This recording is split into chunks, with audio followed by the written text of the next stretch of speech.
আমাদের তারেক রহমানের ভক্ত আমি মনে করি। আর এখানে 18 কোটি মানুষ, সবাই চেষ্টা আছে যে এখানে খুব কাছে থেকে মানুষকে দেখার জন্য, তারেক রহমানকে দেখার জন্য। ওনারা দেখবে, যদি তার সময়ে বা যানবাহনের এর জন্য নাও আসতে পারে, তারা ঘর থেকে দেখবে। আর এখানে কয়েক কোটি লোকের সমাগম হবে, সবাই প্রস্তুত, তারেক থেকে প্রেজেন্ট আছে এখানে। আমি বিএনপির আন্দোলন সংগ্রামের সাথে 17 বছর থেকে যুক্ত আছি। আমি বিএনপি পরিবারের সন্তান, জন্ম থেকেই দেখে আসছি আমার বাবা ধানের শীষ নিয়ে নড়ে আসছে। সেই থেকে আমার ভালোবাসা, ধানের শীষকে আমি বুকে ধারণ করি। ধানের শীষ আমার প্রাণ, ধানের শীষ আমার জান। বিএনপি রাজনীতিতে, সারা বাংলাদেশের রাজনীতিতে পজিটিভ মনোবল চলে আসবে, যেখানে বাংলাদেশের দায়িত্ব ওনার হাতে। উনি দায়িত্ব নিয়ে বাংলাদেশকে সুসংগঠিত করে সুন্দর, স্বচ্ছ, পরিচ্ছন্ন একটা রাষ্ট্র হিসেবে গড়ে তুলবে। ক্ষমতা এটা ভোটাররা নির্ধারণ করবে কে আসবে। আমরা আশাবাদী বিএনপি ক্ষমতায় আসবে। এখনই না, বাংলাদেশের আপাময় জনতা যেভাবে স্বতঃস্ফূর্তভাবে অংশগ্রহণ করতেছে, তা এইখানে 300 ফিটে এসে আপনারা অবশ্যই বুঝতে পারতেছেন যে বাংলাদেশের মানুষ কিভাবে বিএনপিকে ভালোবাসে। বিএনপির দিনের ভোট রাতে করে নিয়ে আসার প্রশ্নই আসে না।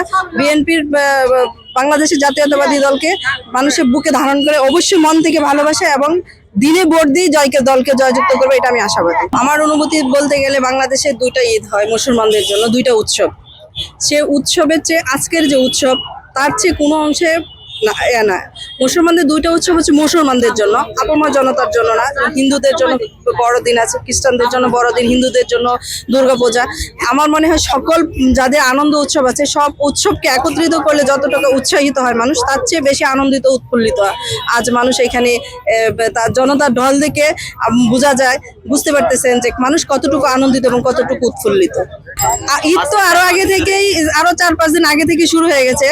কালকে মানুষ ঈদের কুরবানি, যেমন কুরবানির দিনটা গরু জবাই দিয়ে ভোগ করে, যেমন কালকে তারেক রহমান বাংলাদেশের মাটিতে পা রাখবে, সে আনন্দটা কালকে তারা ভোগ করবে সেভাবে।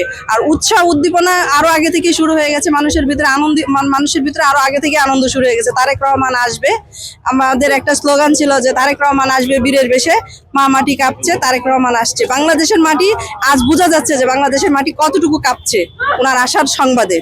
উনি কালকে আসলে কতটুকু কাঁপবে সেটা আপনারাই দেখতে পারবেন। অবশ্যই আমি আসবো। আমি আজকে 4 দিন থেকেই আসতেছি প্রতিদিন। সামনের সারি আর পেছনের সারি কোনো কিছু না। আমরা যেখানে নেতা আসবে, নেতার আসা উপলক্ষে আমরা ঘরে থাকতে পারবো না, আমরা রাজপথে নেমে আসবো, এটাই আমাদের